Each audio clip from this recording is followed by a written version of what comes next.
tadi saya menyampaikan bahwa ada perkiraan para pakar dan ahli bahwa tahun-tahun gempa sedang dalam proses menuju di tahun 2017 ini, di mana Keshe Foundation mengatakan tahun 2017 gempa-gempa besar sudah mulai terjadi susul menyusul di berbagai negara, semacam ular raksasa yang sedang bergerak berpindah dari satu negara ke negara lain, dan gempa besar tersebut skalanya 10 skala Richter sampai 16 skala Richter. Gempa ini bermula nanti di Amerika Serikat. Benua Amerika akan mengalami rengkahan yang sangat besar dan terbelah dua. Tsunami yang dahsyat akan terjadi yang menyebabkan minimal 40 juta nyawa bisa menjadi korban apabila tidak dilakukan antisipasi. Kekuatan gempa seperti itu terjadi di Amerika menyusul sampai terasa ke Asia. Beberapa bulan kemudian Cina menyusul mengalami gempa sebesar di Amerika. Maka tidak terkira jumlah korban, hancurnya bangunan-bangunan dan tsunami besar. Kemudian langsung menyusul setelah itu Jepang. Lalu beliau menyebutkan negara-negara besar di dunia dan negara biasa lainnya akan mengalami keguncangan-keguncangan dahsyat. Beliau berkata, saya berharap ini tidak pernah akan terjadi, tetapi ini adalah fakta ilmiah yang pasti akan terjadi. Ini bahasa orang kafir loh ya. Bahasa orang kafir, pasti akan terjadi. Inilah fakta ilmiah yang pasti akan terjadi. Maunya beliau nggak nyampein gitu, karena begitu mengerikannya. 2017. Bagi kita, ramalan orang kafir, walaupun mereka pakar, mereka tidak berpijak di atas wahyu, ya tidak ada urusan kita mau mempercayainya. Hanya aneh, Rasulullah menyebutkan bahwa di akhir zaman, menjelang Al-Mahdi muncul, muka bumi akan dipenuhi oleh tahun-tahun gempa. Dan gempa yang dimasukkan Nabi tentulah bukan gempa-gempa ringan, adalah gempa-gempa yang besar. Bersamaan dengan adanya pernyataan Keshe Foundation ini. Tahu tidak Bapak Ibu, apa yang dilakukan oleh Amerika sekarang? Mereka adalah manusia yang paling takut mati. Dan mereka adalah yang paling cekap, yang paling cepat melakukan antisipasi. Berkat mendengarkan penjelasan dari Keshe Foundation ini, Amerika secara umum mulai melakukan persiapan serius, melakukan simulasi dan latihan demi latihan bagaimana menanggulangi atau menangani atau meminimalisir terjadinya korban gempa-gempa besar, tsunami dan sebagainya. Sebagaimana, dan subhanallah, ajibnya Amerika itu seperti membaca hadis-hadis Nabi tentang akhir zaman.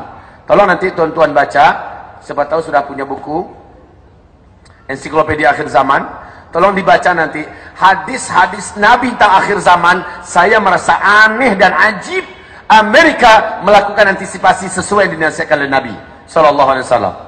Mereka melakukan antisipasi. Nabi mengatakan di akhir zaman meteor akan banyak menghujani bumi. Dan ternyata NASA mengumumkan hal yang sama yang dilakukan oleh Amerika, Rusia, Cina, Australia, negara-negara besar lainnya, yaitu mereka membuat bunker-bunker raksasa di bawah tanah yang dapat menampung satu bunker itu 500.000 manusia. Dan Amerika sedang menyelesaikan 6 bunker raksasanya. Disiapkan dalam bunker itu fasilitas hidup yang dapat bertahan untuk 1 tahun. Allahu Akbar, untuk 1 tahun. Dan itu dimanfaatkan makanan, minumannya, segala macamnya buat 500.000 manusia dalam setiap satu bunker. Anehnya di dalam hadis Nabi mengatakan bahwa apabila kalian menyaksikan di atas langit kalian dikelilingi nanti di akhir zaman oleh bintang berekor selama 3 hari berturut-turut. Di hadis yang lain Nabi mengatakan paling lama 7 hari berturut-turut. Maka kata Rasulullah, bersiap-siaplah kalian menjaga dan melindungi diri kalian. Persiapkanlah makanan yang mampu bertahan untuk diri kalian dan keluarga kalian selama 1 tahun. Yang mengamalkan ini Amerika, Rusia, Cina negara besar. Mereka yakin sebentar lagi bumi kita akan mengalami serangan hujan meteor. Dan subhanallah, Nabi menyebutkan demikian, mereka yang persiapkannya. Dan Nabi mengatakan, ciri-ciri meteor akan banyak menghujani bumi di akhir zaman. Apabila umatku, tolong dibuka bukunya, ada yang punya buku. Saya katakan tadi di Masjid Istiqomah ya. Yang punya buku, bawa. Buka halaman 265. Dengarkan hadis Nabi, sahih. Di dalam hadis itu Rasulullah SAW berkata bahwa apabila umatku kalian saksikan sudah melakukan 3 hal berikut ini, maka 3 bencana besar akan menimpa bumi serentak. Kalau serentak umatku sudah melakukan 3 hal berikut ini, 3 bencana besar terjadi di muka bumi serentak. Yang pertama kata Nabi, yang akan terjadi adalah hujan meteor. Yang kedua, banyak bagian bumi ini akan tenggelam, baik karena longsoran atau karena air laut yang naik ke muka bumi dan menembun kota-kota besar di tepi laut. Dan yang ketiga kata Rasulullah, terjadinya perubahan bentuk. Nah, kaum muslimin yang kami muliakan, kapan itu terjadi ya Rasulullah, kata sahabat. Yang punya kitab buka halaman 295. Kapan itu terjadi ya Rasulullah? Kata Rasulullah SAW, apabila umatku sudah melakukan 3 hal ini. Pertama, apabila sudah bermunculan dari kalangan kaum wanita yang banyak menjadi penyanyi-penyanyi wanita. Yang kedua kata Rasulullah, apabila musik sudah sangat dicintai oleh umatku dan alat-alat musik sudah menyebar di mana-mana di tengah-tengah umatku. Dan yang ketiga kata Rasulullah, apabila minuman memabukkan dan barang-barang memabukkan sudah menyebar dan beredar di tengah umatku di mana-mana. Menurut antum semua ini sudah apa belum ini? Serentak atau munculnya satu persatu? Satu bumi. Kaum muslimin yang kami muliakan. Nah, ini sekarang adanya pernyataan ilmiah dari Keshe Foundation yang menjadikan Amerika melakukan antisipasi. Mereka baca hadis. Ini yang saya yakini begitu. Mereka pasti baca hadis. Kenapa mereka mempersiapkan 1 tahun? Karena Rasul mengatakan 1 tahun. Allah, ternyata saya baca dalam Al-Quran, Allah berfirman, sesungguhnya Yahudi dan Nasrani itu sangat mengenal engkau, hai Muhammad, seperti mereka mengenal anak-anak kandung mereka sendiri. Artinya apa? Mereka percaya dengan kebenaran Nabi Muhammad SAW. Pasti mereka membaca kitab, pasti mereka membaca hadis, dan mereka melakukan antisipasi. Coba lihat Yahudi, kenapa mereka menanam jutaan batang pohon gharqad di Israel? Bukankah dalam hadis Nabi mengatakan pohon-pohon gharqad adalah pohon-pohon Yahudi yang nanti akan menjadi tempat bersembunyinya kaum Yahudi agar mereka aman di akhir zaman?